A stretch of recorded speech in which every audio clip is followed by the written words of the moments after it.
En esta parte del programa, Confluencias Culturales, estamos con Alfredo Artemio Felices, ¿no? Un destacado pintor y escultor, artista nato y gran conocedor del mundo andino en el que se mueve. Don Alfredo, buenas tardes. Buenas tardes. Una explicación sobre el sentido de la pintura en Huamanga. Bueno, es característico y todos conocen de que nuestra tierra pues es tierra de artistas, ¿no? Y que se diversifican en tantas especialidades del arte, ¿no? Que nuestra tierra está bendecida por ese lado, ¿no?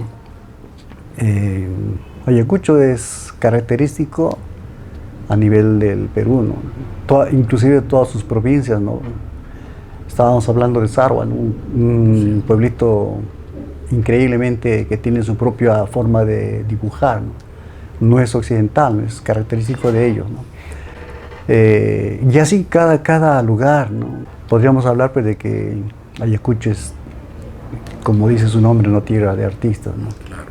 Es un eje cultural, ¿no? De hecho, yo estuve una época en Huancavelica y resulta que toda la gente que yo conocí habían venido por lo menos una vez a Huamanga, ¿no? Que era una especie de homenaje a la ciudad, pero era por el arte, ¿no? Por los artistas que tenía.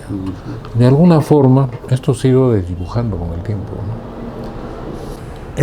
Ha habido una generación que, bueno, mi generación, porque de mi generación que hemos estudiado, por ejemplo, en la Escuela de Bellas Artes, la época de violencia se llevó pues casi como 60 artistas. Entonces quedamos como 4 de esa generación, una generación que se perdió por completo, ¿no? Han tenido una muerte muy violenta, ¿no? Entonces, pero ahora hay una hornada de juventud que seguramente Ayacucho va a sonar mucho mejor que antes, porque tiene una capacidad increíble, ¿no? De, digamos, cualidades artísticas. Es como una recuperación del espacio perdido, ¿no? Sí, el espacio perdido, ¿no? Porque era un poco, por ejemplo, en Huancayo no hay una escuela de bellas artes, ¿no? Pero hay escuelas particulares. En Huancayo no hay, pero en Tarma sí, ¿no? Claro. Que acoge pues a los de ese lado, ¿no? Sí, por ejemplo, en Huancayo un personaje muy estimado acá ha sido el señor Guaitaya, ¿no? Que era acuarelista, ¿no? Él dejó escuela ahí y también hay otro pintor que ahorita no me acuerdo. Pero Huancayo es, más que nada, es una sociedad campesina, agrícola. Enriquecida. Su vaino es de jolgorio, de rompecates, rompeollas, ¿no? Claro. Gente trabajadora, dinámica, ¿no? Sí. Solo que acá pues nuestro vainito tal vez inconscientemente nos programa sus letras y su ritmo musical, ¿no? A ser un poco apáticos, ¿no? Derrotistas, fatalistas, ¿no? Eso también a veces influye en nuestra forma de ser, ¿no? Sí. Un poco, bueno, es algo que yo siempre digo, ¿no? Que el huancaíno, cuando se va a Lima, se va cantando yo soy huancaíno por algo. En cambio, el ayacuchano, cuando viaja a Lima, se va a Lima, tiene que emigrar, se va cantando ayacuchano, huérfano, pajarillo. Entonces las actitudes son diferentes. Sí, sí. La forma de... Por eso es que hay que tener cuidado con la influencia psicológica del sí. contenido de las letras y todo eso. Claro. Sí, sí. Esto pues es el papel que cumple el arte, ¿no? Porque el arte es una actividad pues que imbuye a todas las actividades del ser humano, ¿no? Y tiene una influencia, ¿no? Por eso es que la televisión utiliza el arte, pero para vendernos necesidades que no son nuestras, ¿no? Para vender productos que no nos sirven. Claro, y son eficaces, ¿no? Al punto que la gente no rechace ese mensaje publicitario, ¿no? Sí. Y es por el arte que tiene detrás. El arte pues se convierte en un instrumento de desarrollo humano, ¿no? Puede que te convierta en un ser humano completo, ¿no? Pero también es un instrumento que te puede llevar al aspecto negativo, ¿no? A una programación colonial, podemos decir, o neocolonial, ¿no? Entonces el arte tiene, en realidad pues podríamos decir que como se tome el arte es el que va a afectarnos, ¿no? Claro, sí, es real, ¿no? Por ejemplo, un poco cuando uno estudia el arte, las principales tendencias artísticas entre la Primera y la Segunda Guerra Mundial en Europa, ¿no? ve figuras de desesperación, ¿no? De gente autodestructiva, ¿no? Un poco que ya en los años 30, 20, 30 ellos anunciaban una segunda guerra, ¿no? Todo un holocausto de 60 millones de personas, ¿no? Un poco que en Ayacucho yo no veo eso, que sea, no otra guerra, ¿no?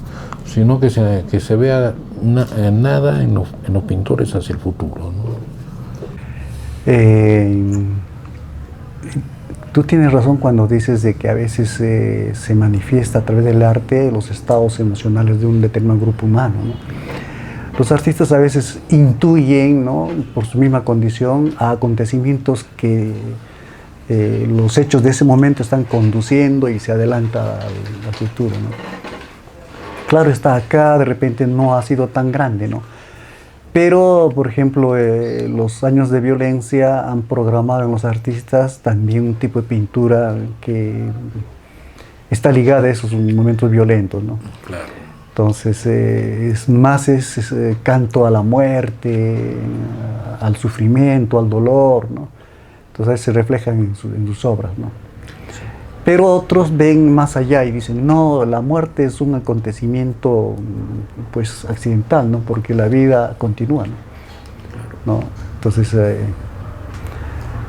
en realidad hay cosas increíbles que están frente a nuestros ojos y a veces, pues, no lo podemos ver, ¿no? No podemos percibir, ¿no?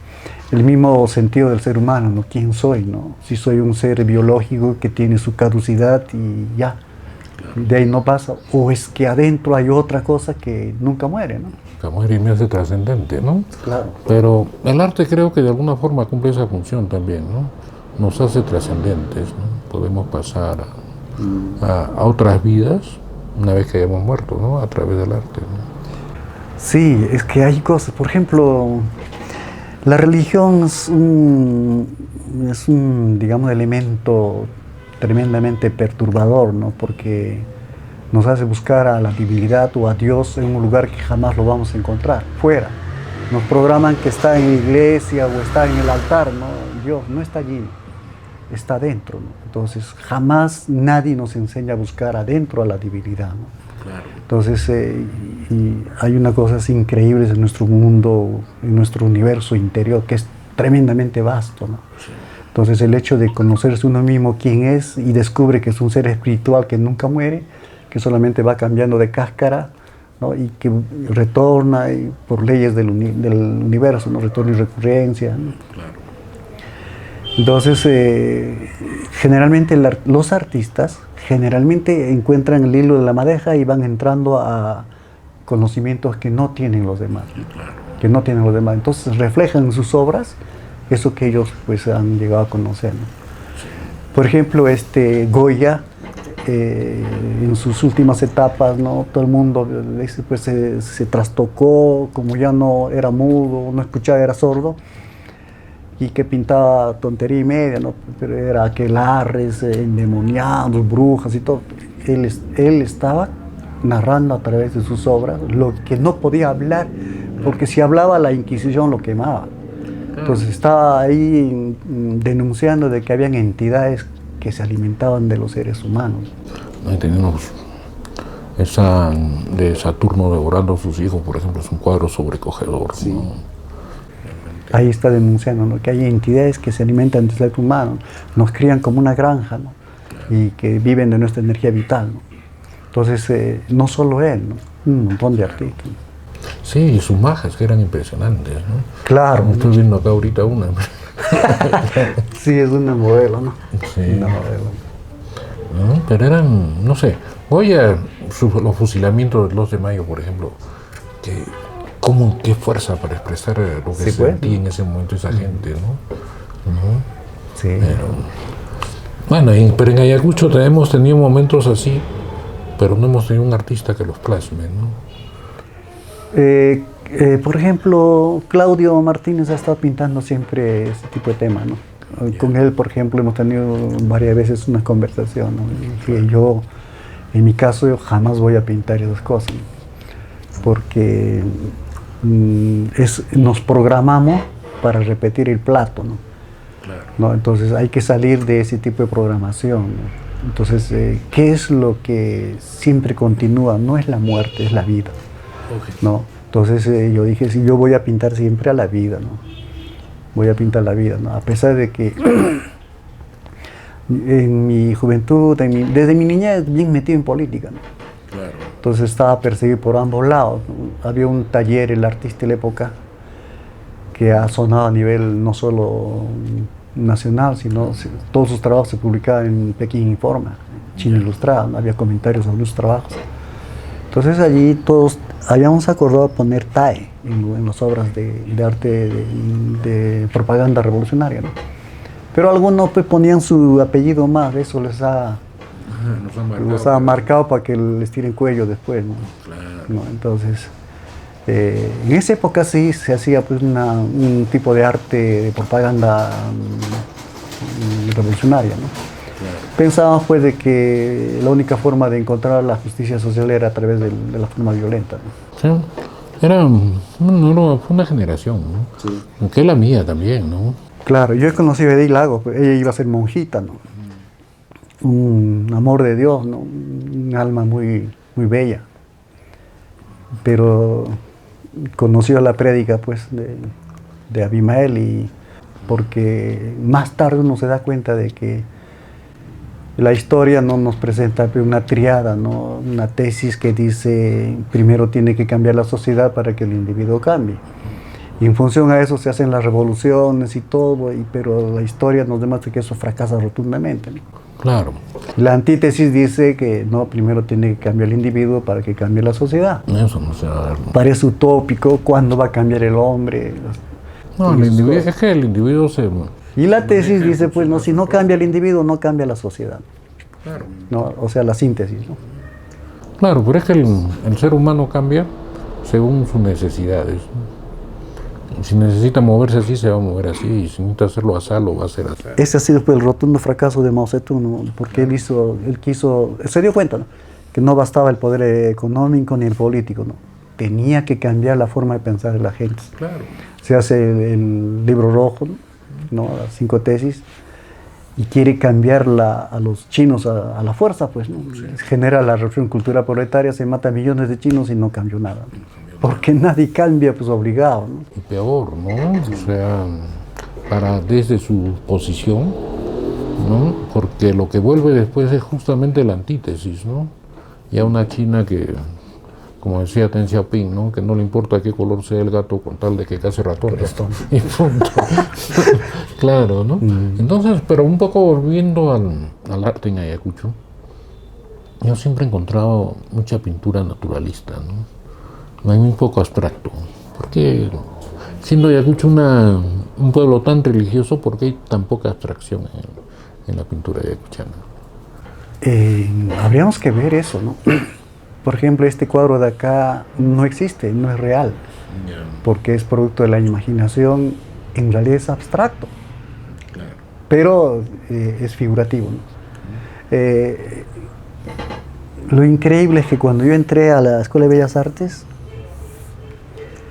y ya habían pasado como 80 años de todos los ismos que habían pasado en Europa, ¿no? Claro. Y estaba pues el arte abstracto en Estados Unidos en toda su plenitud, y fue becado allí un ayacuchano. Yeah. Y volvió con la onda del arte abstracto. Como era profesor de Bellas Artes, quería que todos los alumnos pinten abstracto. El problema es que para llegar a abstraer las cosas se tiene que pasar por un proceso. Por ejemplo, toda la iconografía andina es una cosa increíble, cómo es que han reducido un conjunto de conocimientos en figuras abstractas. Claro, ¿no? Eso teniendo una lectura semiótica, pues uno va descubriendo el significado de la... Claro. Pero no es que yo, por ser pintor abstracto, voy a pintar tontería y media, o voy a hacer barrabasadas y voy a dejar que se manifieste mi alma. Es que depende qué es arte. Claro. Si se parte de allí, es... como pintor yo tengo que tener una idea clara de qué cosa es el arte. Claro. Si tengo claro, en función a eso voy a trabajar lo que yo quiero expresar. Bueno, hay una forma de expresar eso, ¿no? Dicen que el arte es arte mientras el artista hace la obra, ¿no? Después es técnica. Uh-huh. ¿No? Y un poco Bueno, a ver, el arte lo que hace es expresar emociones, ¿no? Entonces, ¿cuánto me puede emocionar un cuadro, ¿no? Un poco es así, ¿no? Después de que se ha hecho, ¿no? Sí, por eso ese es un concepto, por ejemplo, ¿no? Entonces, por eso que un cuadro a alguien lo emociona y lo llena de éxtasis. Claro. Y ese mismo cuadro a otro, ni chis ni mus, no le importa nada. Sí, sí. ¿No? Entonces, depende pues de nuestro nivel cultural también aprender a gozar del arte, ¿no? O del placer estético, ¿no? Por ejemplo, yo puedo decir que arte es una actividad humana, ¿no? Para diferenciar, porque también los animales tienen actividades, ¿no? Claro. Que se pueden tipificar como arte. Pero la diferencia es que esa actividad tiene que ser consciente, ¿no? Una actividad consciente, ¿no? Cuyo objetivo es producir belleza. Por eso es que yo considero a un zapatero, yo lo considero artista. Sí, cuando lo hacen bien, ¿no? Claro, Cuando yo le voy a ponen una amor, ¿no? tienda y no me compro, señora, véndeme zapato y le pago y me llevo eso. Tengo que buscar el zapato que más me agrade, el más bonito, o sea, lo que justamente me gusta, ¿no? Sí. Entonces el zapatero para hacer eso, ¿qué es lo que ha hecho? Ha hecho todo un proceso, ha diseñado, de repente ha hecho un dibujo de zapato, ha utilizado materiales y ha convertido una cosa, varias cosas en un objeto bello, un zapato bonito, ¿no? Por lo tanto, toda actividad humana que tiene ese objetivo de producir belleza es arte, ¿no? Sí. Yo tenía un tío escultor, ¿no? Que, bueno, cuando ibas a su casa estaban sus esculturas al fondo, pero habían, las macetas colgaban, no estaban pegadas a nada, sino colgaban con sogas que estaban trenzadas con unos nudos que a mí me parecieron maravillosos, ¿no? Mucho más que la, claro, mucho más que la escultura, ¿no? Y era algo que él hacía cuando no tenía nada que hacer o cuando estaba en éxtasis creativo, digamos, ¿no? Se ponía a hacer nudos y armar para sus macetas, ¿no? Y era una maravilla, ¿no? Yo decía, pero ¿cómo, no? O sea, ¿qué tal trabajo? Sí, se parece a los... Hay una tendencia japonesa pues de colgar mujeres ahí, no sé si habrá visto, amarrarlas en diversas formas, ¿no? Y el cuerpo en el aire de la mujer, ¿no? En contorsiones ahí producto de la soga, de lo que lo están colgando, ¿no? Claro. Y el otro va jalando, va acomodando, va enredando, va haciendo cosas, ¿no? Pero hay toda una, digamos, Utamaru de allá en Japón hace unas figuras pues muy sexuales, ¿no?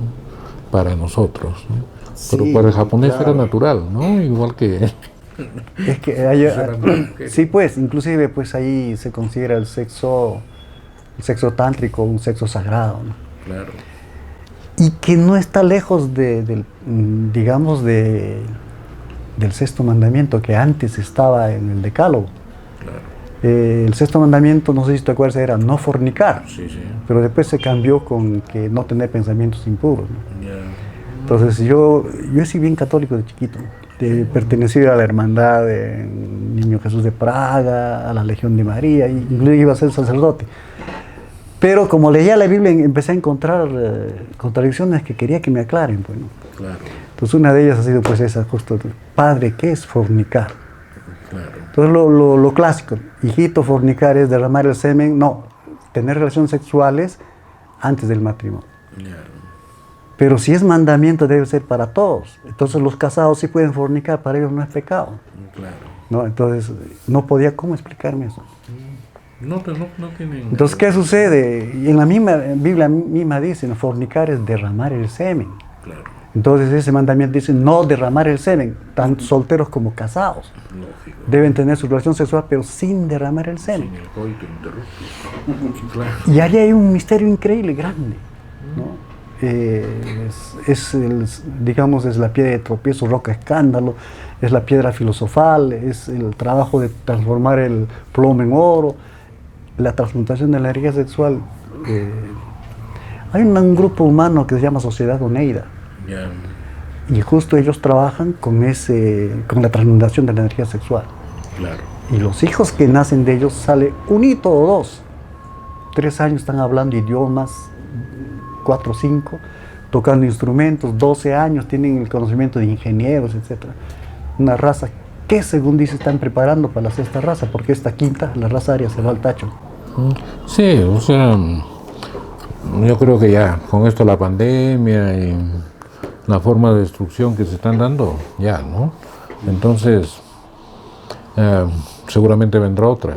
Pero hablando del sexo, había un psicólogo alemán, Wilhelm Reich, quien decía que la energía liberada en un orgasmo es mayor a la de la bomba atómica, ¿no? Y creó una máquina que se llama el organón. Todo el universo es creación sexual. Claro. Todo el universo existe gracias a la energía sexual. Sí, sí. Bueno, ya la hora nos gana, acá nos quiere votar el... Ah, no, todavía tenemos 3 minutos. 3 minutitos, ¿no?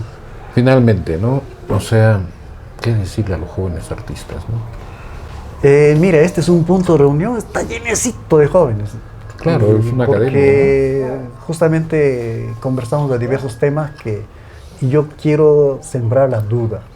Claro. ¿No? Mi papel es sembrar duda. Entonces a veces tienen metidas ideas bien metidas acá en la cabeza, entonces las contradigo y les digo, pues no, ¿sabes qué? Tú puedes tener razón, de repente yo no. No aceptes por aceptar lo que yo te digo, tampoco rechaces. ¿No? Claro. Tu papel en ti es encontrar, ¿no?, la explicación o la verdad sobre las cosas. Entonces es clásico que yo siempre les digo, ¿no? Jóvenes, no nos podemos conformar con lo que hemos aprendido en la escuela, en el colegio, que es nada, ni la cáscara del conocimiento. Sí. Hay que buscar hasta el mismo momento en que te vas a la tumba, hay que seguir buscando la verdad, ¿no? Claro, sí, es una búsqueda que da sentido a nuestra vida, ¿no? Sí, no ser conformista, siempre hay que estar ahí, claro, inquiriendo, ¿no? Probablemente nunca la encontremos, ¿no? Pero le va a dar sentido. Al final vamos a ver que la vida vale la pena ser vivida, si es que uno siempre busca, ¿no? Claro. Uf, mi vida ha sido riquísima. Yo viví un año dentro del convento de las Clarisas, escondido. Y ahí tengo como 30 cuadros creo que he pintado, ¿no? Sí. Esa gracia, ese secreto lo tienen ellas, pues. Claro. Como estaba buscado por ambos lados, todo un año estaba adentro. Entonces yo pagaba con mi trabajo. Claro. Con mi trabajo, ¿no? Bueno, yo le agradezco, señor Felice, ¿no? Realmente es muy rico lo que hemos hablado y que se ha quedado pues un poco a medio camino, ¿no? Sí, yo creo que sí. Tenemos que hemos hablado mucho encontrarnos, de arte, ¿no? Tampoco de Ayacucho, ¿no? Claro. ¿No? Sí, hay historias muy increíbles. He conocido jóvenes que han dado su vida, pues, pero equivocadamente, ¿no? Claro. Unos grandes artistas que desaparecieron, ¿no? Sí. Bueno, yo le agradezco y estoy seguro que vamos a volver a hablar. Ya, está bien, ¿no? Con gusto, cuando deseen, ¿no? Muchas gracias. Una llamadita telefónica y ya nos conversamos, ¿no? De repente también podemos buscar un tema, ¿no? Sí, para poder desarrollar, ¿no? Sí, un poco, aparte del arte hay pues eso, ¿no? En este programa, conversaciones con alguien que ayude, que haga reflexionar a la gente, ¿no? Creo que sí, vamos a estar por ahí. Bueno, yo le agradezco y acá tenemos que cortar.